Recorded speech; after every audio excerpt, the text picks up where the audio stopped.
नमस्कार, मैं हूं बिलाल और आप देख रहे हैं मेरे साथ नेशन 24 न्यूज। और चलिए बुलेटिन में सबसे पहले बात करेंगे उत्तराखंड से। इस वक्त की बड़ी खबर आ रही है। आपको बता दें कि पुष्कर सिंह धामी के सीएम के बनने के ऐलान के बाद लोगों में खुशी देखी जा रही है। खटीमा मुख्य चौक और साथ ही सीएम आवास पर आतिशबाजी की गई है। बीजेपी कार्यकर्ताओं ने मिठाइयां बांटकर खुशी का इजहार किया। आपको बता दें कि एक बार फिर से उत्तराखंड की कमान जो है मुख्यमंत्री के तौर पर सीएम धामी एक बार फिर से कमान संभालेंगे। आज ये फैसला हो चुका है। विधायक मंडल की बैठक हुई, पर्यवेक्षक बनकर पहुंचे राजनाथ सिंह ने ये ऐलान किया है।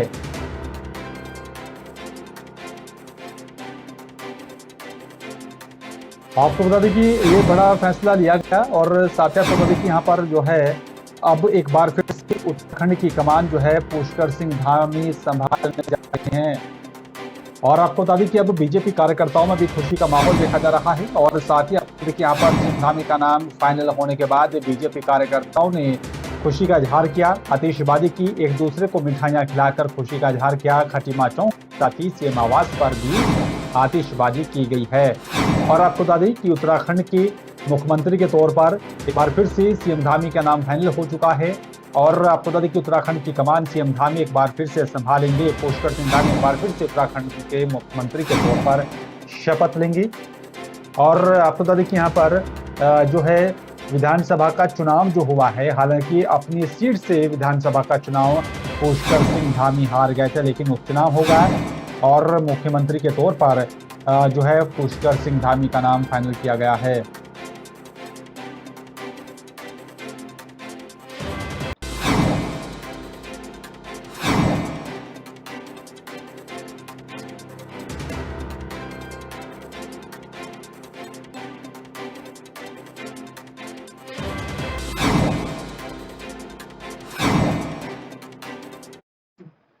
और चलिए बात करें मध्य प्रदेश के सिवनी की। आपको देखिए यहाँ पर जो है सिवनी के कुरुई क्षेत्र का बहुचर्चित ग्राम एरमा में यहाँ पर सामूहिक बलात्कार करने वाले यहाँ पर आरोपी की यहाँ पर बड़ी कार्रवाई करते हुए collector doctor Rahul Haridas physique ने यहाँ पर एसपी की तरफ से सभी आरोपियों का यहाँ पर मकान धराशाही करने का निर्देश जारी किया गया था। आपको बता दें कि जिसके बाद इस बड़ी कार्रवाई को अंजाम दिया गया। और आपको बता दें कि यहाँ पर इस पूरे मामले में बड़ी कार्रवाई करते हुए यहाँ पर आरोपियों के घरों को धराशाही कर दिया गया है।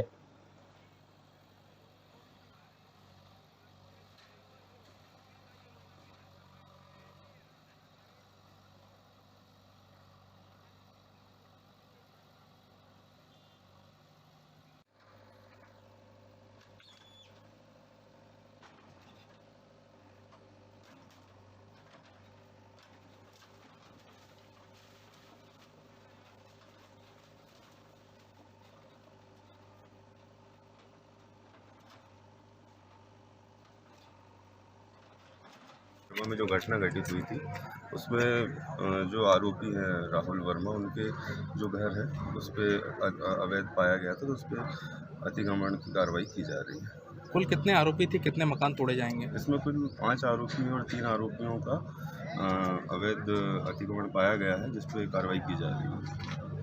इन कार्रवाइयों से क्या असर पड़ेगा आरोपियों और दोषियों पे?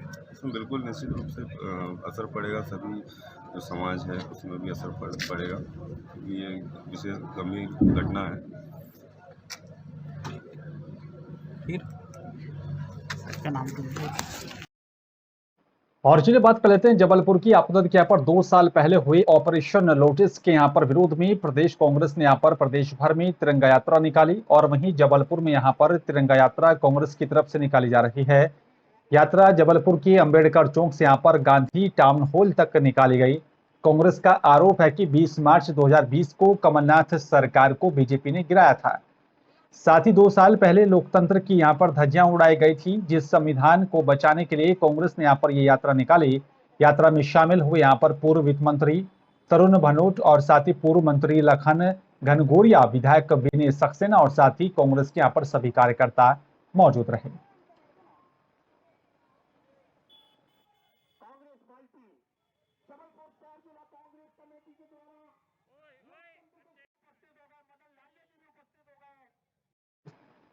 कांग्रेस प्रदेश महासचिव उत्तराखंड संजीव चौधरी ने मध्य प्रदेश हरिद्वार यहाँ पर मध्य हरिद्वार में उपराष्ट्रपति एम वेंकैया नायडू की तरफ से दिए गए भगवाकरण के बयान का विरोध करते हुए कहा है कि उपराष्ट्रपति एम वेंकैया नायडू की तरफ से यहाँ पर देव संस्कृति यूनिवर्सिटी के यहाँ पर समारोह में जिस प्रकार का बयान भगवाकरण को लेकर दिया गया वो निंदनीय है। उन्होंने कहा है कि भारत सांस्कृतिक प्रधान देश है। उन्होंने कहा है कि यहाँ पर इस देश में यहाँ पर सांस्कृति, भौगोलिक, राजनीतिक और सामाजिक चीजों का भी समावेश कर ढांचा तैयार होता है। उन्होंने कहा है कि इस देश में यहाँ पर हिंदू, मुस्लिम, सिख, ईसाई सब धर्म के लोग यहाँ पर रहते हैं और ये देश यहाँ पर समावेश का देश है। उन्होंने यहाँ पर कहा है कि देश की आजादी में बलिदान देने वालों में यहाँ पर सब धर्म के लोगों का योगदान रहा। देश को धर्म के आधार पर बांटने का काम बीजेपी कर रही है, जिसका कांग्रेस पार्टी विरोध करती है। देखिए, भारत एक संस्कृति प्रधान देश है और यहाँ अनेक संस्कृतियों को मिला करके इस देश की भौगोलिक, राजनीतिक, सामाजिक ढांचा तैयार होता है। हम किसी एक विचारधारा को लेकर ये देश नहीं चलाया जा सकता। ये देश समावेश का देश है। इस देश में हिंदू, मुस्लिम, सिख, ईसाई, तिब्बती, फारसी और तमाम दुनिया की प्रजातियाँ रहती है। जिन्होंने देश की आज़ादी में बलिदान दिया वो भी हर जाति वर्ग के लोग थे, हर धर्म के लोग थे। तो केवल एक मानसिकता तैयार करके लोगों को धर्म के आधार पर लड़ा करके, लोगों की मानसिकता एक धर्म के आधार पर चलाकर देश को एक धर्म के आधार पर बांटने का जो काम भारतीय जनता पार्टी के नेता कर रहे हैं, ये बहुत ही गलत है। हरिद्वार के बैरागी कैंप स्थित यहाँ पर शिव शक्ति सेवा समिति की तरफ से चलाई जा रही यहाँ पर निःशुल्क विद्यार्थी शिक्षा विकास केंद्र पर गरीब बच्चों के साथ यहाँ पर खुशियां बांटने के लिए ड्रग इंस्पेक्टर हरिद्वार अनिता भारती बच्चों के बीच पहुंची। ड्रग इंस्पेक्टर अनिता भारती ने यहाँ पर बच्चों को शिक्षा के प्रति जागरूक करने के लिए प्रेरित किया। साथ ही बच्चों के बीच रहकर बच्चों को यहाँ पर शिक्षा संबंधी उपहार भी दिए।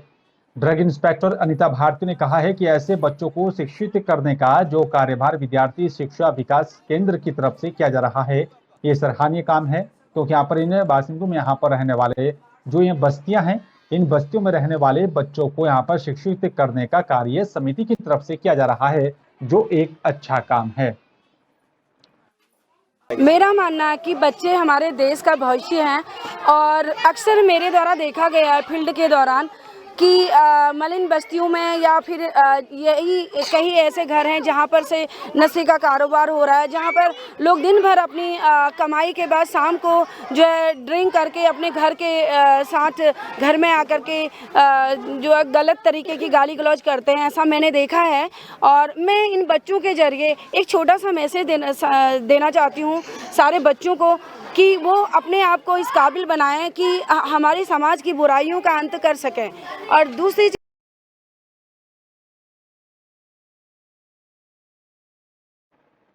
हरिद्वार के पथरी के गांव चंदपुर और साथ ही कटारपुर के पास खेतों के पास यहाँ पर यूकेलिप्टस के यहाँ पर एक पेड़ पर गुलदार दिखने से ग्रामीणों में दहशत का माहौल देखा जा रहा है। किसानों खेतों में यहाँ पर जाने से भी डरने लगे हैं। ग्रामीणों की सूचना पर वन प्रभाग की टीम ने यहाँ पर गुलदार की तलाश की, लेकिन यहाँ पर उन्हें कहीं गुलदार दिखाई नहीं दिया। घंटों की मशक्कत के बाद वन प्रभाग की यहाँ पर टीम बैरंग वापस लौट गई। गुलदार के पेड़ पर चढ़ने का वीडियो भी सोशल मीडिया पर तेजी से वायरल होने लगा।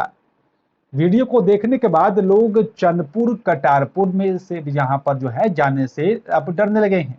राहगीर इन गाँव के रास्तों को यहाँ पर छोड़कर अन्य रास्तों का इस्तेमाल कर रहे हैं। और वहीं वन प्रभाग अधिकारी गजेंद्र सिंह ने बताया, गुलदार जंगल से खेतों में आता रहता है। एक बार फिर से अगर गुलदार दिखाई देता है तो यहाँ पर उस स्थान पर पिंजरा लगाया जाएगा।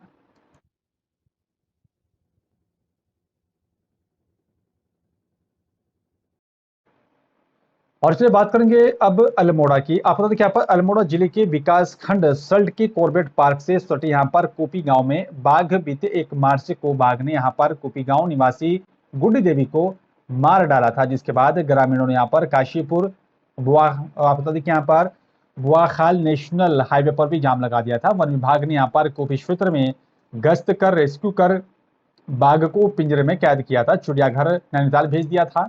अब बताया जा रहा है कि यहाँ पर झंडगांव में भी बाघ का दहशत लगातार यहाँ पर देखी जा रही है। वही झंडगांव के यहाँ पर ग्राम महेश भारद्वाज का भी कहना है कि यहाँ पर झंडगांव पिछले 2-3 बाघ झंडगांव क्षेत्र में घूम रहे हैं। पालतू जानवरों को भी निवाला बना चुका है। बाघ दिन दहाड़े गांव में दिखाई दे रहा है। उन्होंने यहाँ पर वन विभाग, उप जिलाधिकारी सल्ट, तहसीलदार सल्ट और राजस्व उप निरीक्षक कोपी को भी पत्र भेजकर जो है कार्रवाई करने की मांग की और सीसीटीवी कैमरे लगाने की भी मांग की जा रही है और साथ ही पिंजरे लगाने की भी मांग की गई।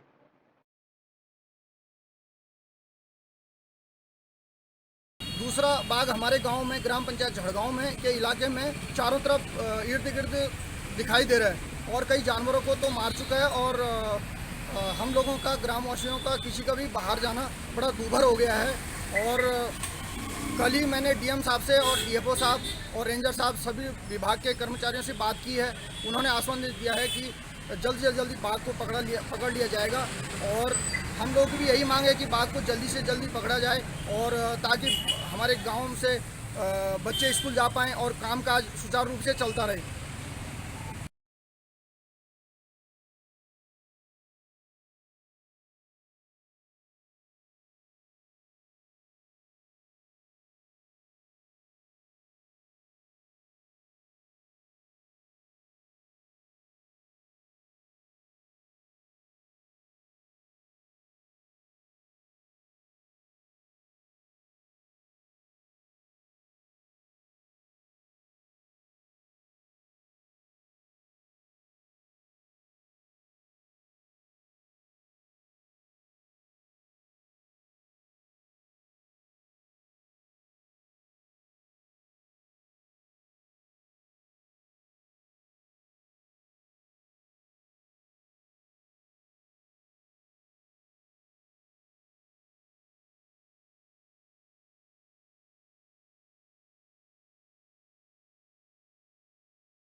और इस खबर पर ज्यादा जानकारी के लिए गोविंद रावत हमारे संवाददाता अल्मोड़ा से फोन पर जुड़ गए हैं।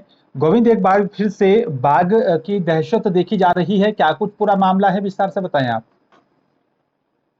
अल्मोड़ा जिले के कॉर्बेट पार्क की सीमा से सटे में कुपी गांव में पीछे बीते 1 मार्च को जो है बाघ ने एक गुटी देवी नाम की एक महिला को जो है वो जंगल में घास लेने गई थी, तो उसको जो है बाघ ने अपना निवाला बना दिया। जिसके बाद ग्रामीणों ने काशीपुर बुआखान नेशनल हाईवे पर जो है जाम लगाया। जाम को उसके परिजनों को वहां पर डीएफओ और प्रशासन के राजस्व टीम द्वारा उचित मुआवजे की मांग की गई। जिसके बाद गुस्साए ग्रामीणों ने जाम को खोलकर उस महिला का दाह संस्कार किया और वन विभाग ने रेस्क्यू कर क्षेत्र में जो है 4 पिंजरे लगाए और उस बाघ को रेस्क्यू कर वन विभाग ने पकड़ दिया। फिर एक दूसरा मामला उसी के कुछ दिन बाद उसी क्षेत्र में एक झड़गांव के पास बाघ का दहशत बन गया, तो वहां के ग्राम प्रधान महेश भारद्वाज ने उप जिलाधिकारी सल्ट और वन विभाग सल्ट और जिलाधिकारी अल्मोड़ा को ज्ञापन किया, तो उन्होंने उस क्षेत्र में भी बाघ का जो है आतंक बना हुआ है। कहीं ना कहीं जो है इस क्षेत्र में बाघ के प्रति जो है कॉर्बेट सीमा से सटा होने के कारण उस क्षेत्र में जो है बाघ का जो है खतरा मंडरा रहा है। तो वहीं ग्राम प्रधान महेश भारद्वाज ने झड़गांव क्षेत्र में सीसीटीवी कैमरे और पिंजरे लगाने की मांग की है और क्षेत्र में गश्त करने की मांग की है। और जो वहां के ग्रामीण हैं उनको जो है घर से बाहर निकलने में भी डर लग रहा है, क्योंकि दिन दहाड़े बाघ जो है जो गाय है उनको अभी तक 2-3 गायों को अपना निवाला बना चुका है और शाम ढलते ही लोग जो है घरों में कैद हो जा रहे हैं। लोगों के जो है पशुओं के लिए चारा ले जाना भी, अब जंगल जाना है, बच्चों के स्कूल जाना भी काफी दुभर हो गया है। भले ही वन विभाग ने जो है वहां पर पिंजरे आज जो है लगा दिए हैं। अब देखना होगा कि आखिर वन विभाग द्वारा कब तक उसको पकड़ा जाता है। बिल्कुल, चलिए शुक्रिया आपका गोविंद, तमाम जानकारी साझा करने के लिए।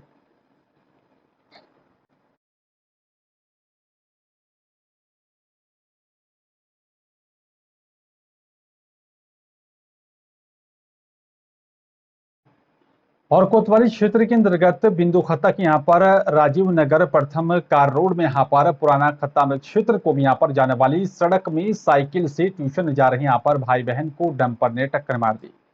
परिणाम स्वरूप बताया जा रहा है कि यहाँ पर बालिका की जो है एसटीएच चिकित्सालय में यहाँ पर उपचार के दौरान दर्दनाक मौत हो गई है, जबकि उसका बड़ा भाई जख्मी बताया जा रहा है।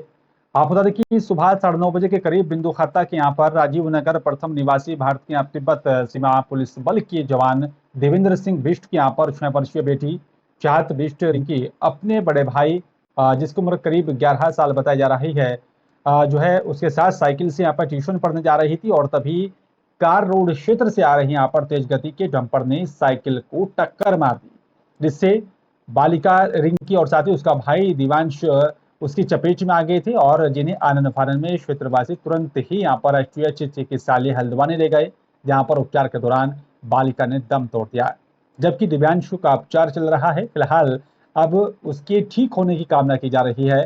घटना से जहां परिवार में कोहराम मचा हुआ है, तो वहीं क्षेत्र में शोक की लहर दौड़ पड़ी है।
जानकारी के अनुसार खुलदाबाद लकड़ी मंडी में यहाँ पर गोली लगने से 3 लोग घायल हो गए थे।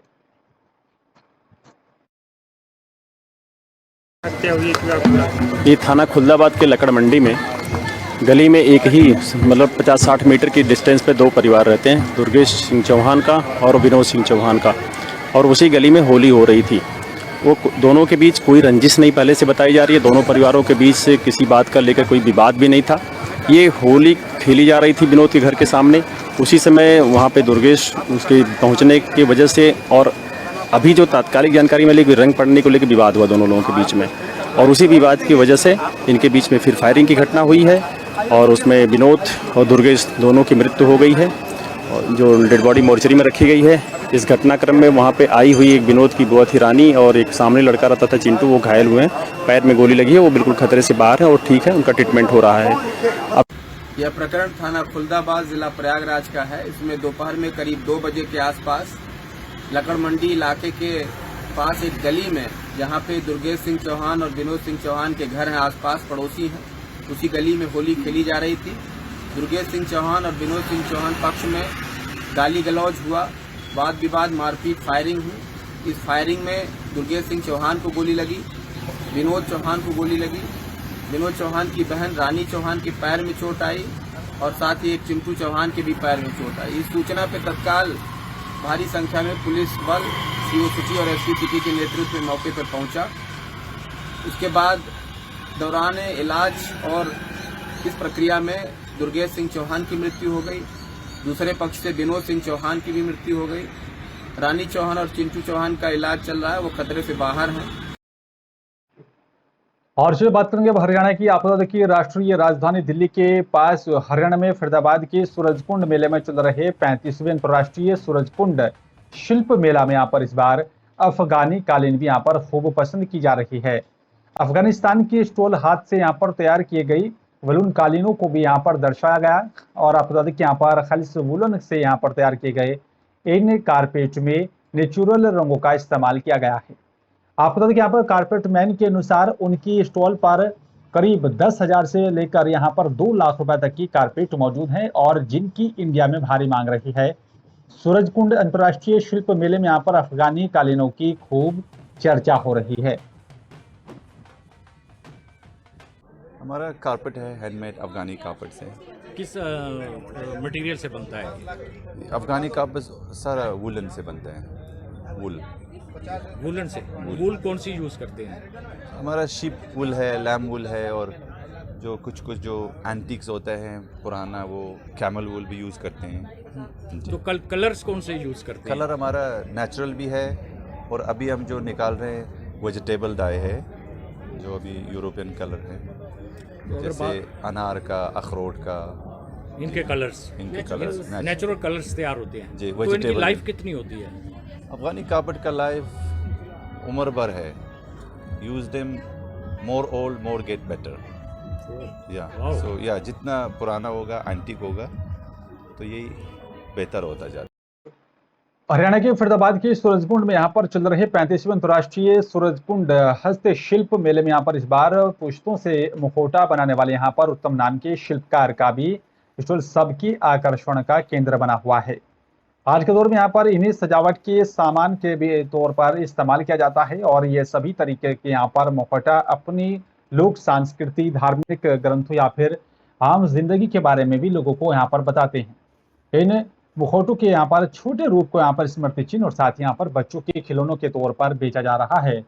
पुश्तों से यहाँ पर मुखौटा बनाने वाले उत्तम ने बताया कि यहाँ पर मुखौटों में यहाँ पर मिट्टी को मजबूत करने के लिए लकड़ी के बुरादे का भी इस्तेमाल किया जाता है और इसके बाद इसमें यहाँ पर इमली के बीजों का पेस्ट बनाकर डाला जाता है।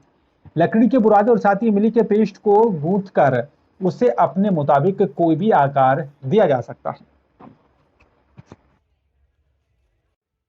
बचपन से बन रहा है हम लोग का। पहले हम लोग का दादाजी करते हैं, उसके पहले और उसका दादाजी कर रहे थे। ये कम से कम 500 साल पुरानी तो होगी। किस क्षेत्र से आती है ये पर मुखौटे बनाने की परंपरा? कहाँ किस क्षेत्र से आते हैं आप? ये हर जगह किस क्षेत्र से होती है। तो दुर्गा हो रहता है, काली रहता है, सब कुछ रहता है, गणेश रहता है, सब कुछ मिल के बनाते हैं। और यहाँ पर आप आए हैं और कितने मतलब किस तरह की उम्मीद है? यहाँ पर आए हैं 2 साल बाद आए हैं कोरोना के। हाँ 2 साल बाद आए हैं।